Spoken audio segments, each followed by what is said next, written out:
Bonsoir à tous et bienvenue dans votre journal du lundi 10 mars. Voici les titres qui seront développés dans cette édition.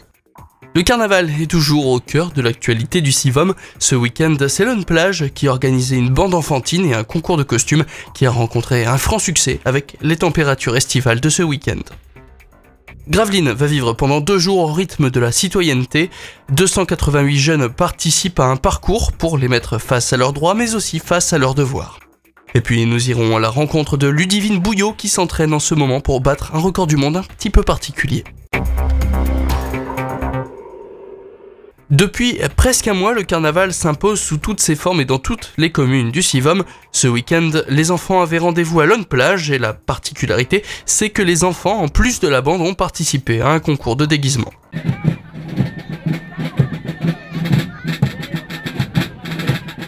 On a remis ça au goût du jour depuis une quinzaine d'années avec donc un concours de carnaval enfantin pour des catégories qui vont de 4-8 ans et ensuite 9-13 ans. Et donc tous les Launois, tous les enfants sont invités à venir participer au défilé, mais également participer au concours.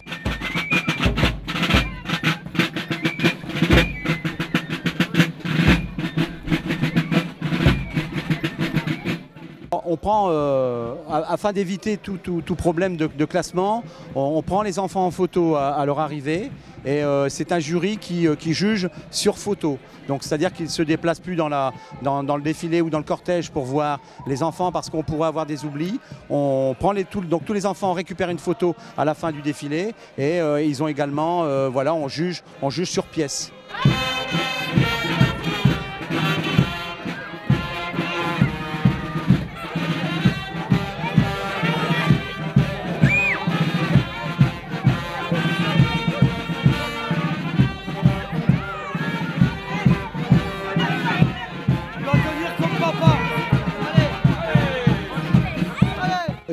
D'abord la qualité du travail accompli parce que vous pouvez avoir des costumes, bon on peut acheter des costumes mais ce qui est primordial ici c'est surtout je dirais les enfants qui sont grimés, qui ont un peu de maquillage, vous savez quelques plumes, un petit chapeau, une paire de gants, tout ça fait l'éclat du carnavaleux de la région quoi, de Dunkerque.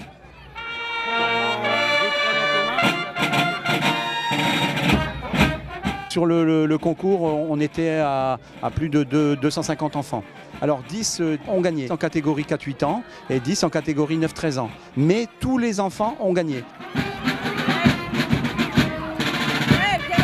La bande de Lone Plage, ici on essaie de la remettre en route et le carnaval enfantin on n'a pas besoin de le remettre en route parce que le public, les parents, les grands-parents, tout le monde accompagne et c'est un peu notre fierté sur le carnaval enfantin de Lone Plage, c'est d'avoir beaucoup de monde et pas uniquement que des enfants qui se promènent en cortège.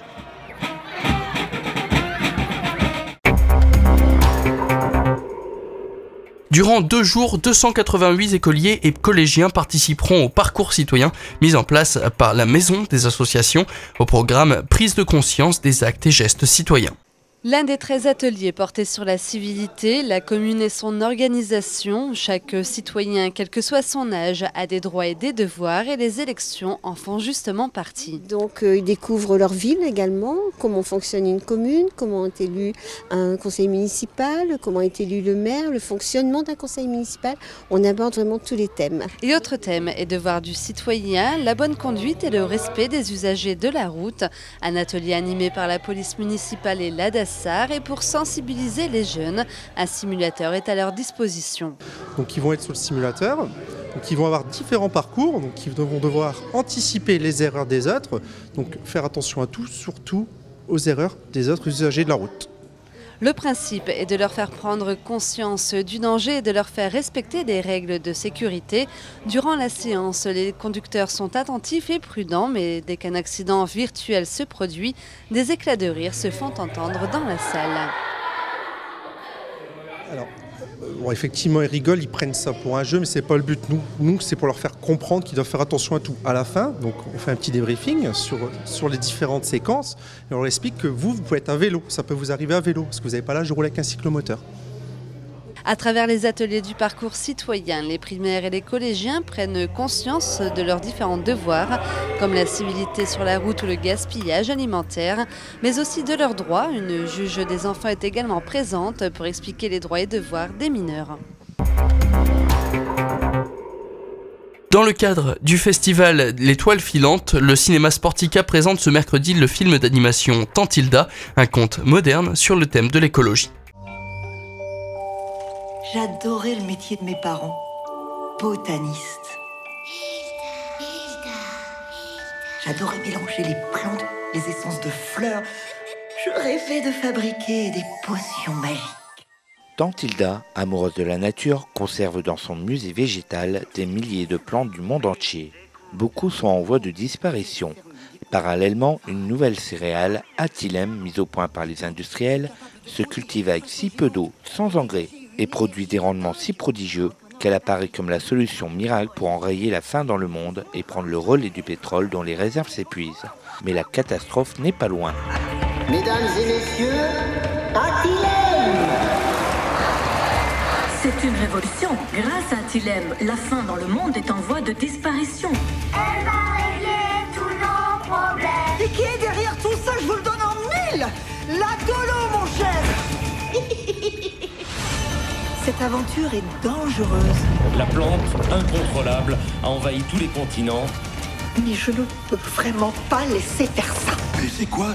Des asperges, gros bêta. Une fable écolo, pleine d'humour et de poésie, proposée ce mercredi par le cinéma Sportica dans le cadre du festival L'Étoile filante. La projection démarre à 14h30 et sera suivie d'une animation et d'un goûter bio proposé par la Maison de l'Environnement. Connaissez-vous le cerf-volant indoor? C'est une discipline artistique du cerf-volant en intérieur en quelque sorte. Vous pouvez notamment pratiquer ce sport à la salle des sports du Nord-Melaine à Grande-Synthe où Ludivine Pouillot tente de battre un record, celui d'en faire voler 6 en même temps.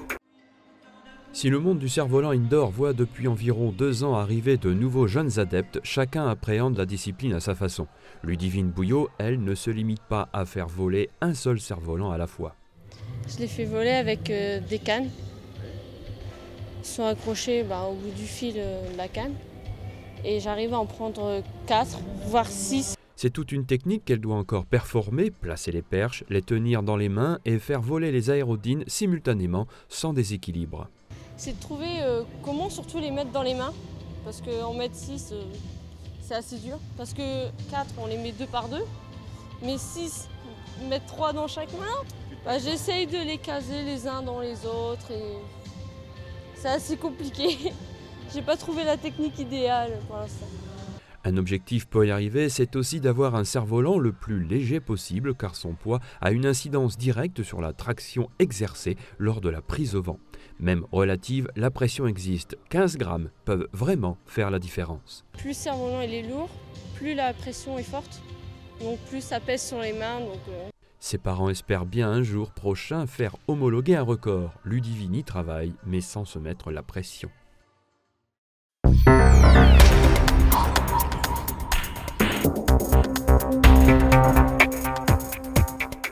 C'est la fin de ce journal, merci à tous de l'avoir suivi. Tout de suite, vous avez rendez-vous avec le Delta Sport, présenté par Aurélien Février. L'information revient quant à elle ce mercredi avec le journal de la culture. Très bonne soirée à tous sur Delta TV.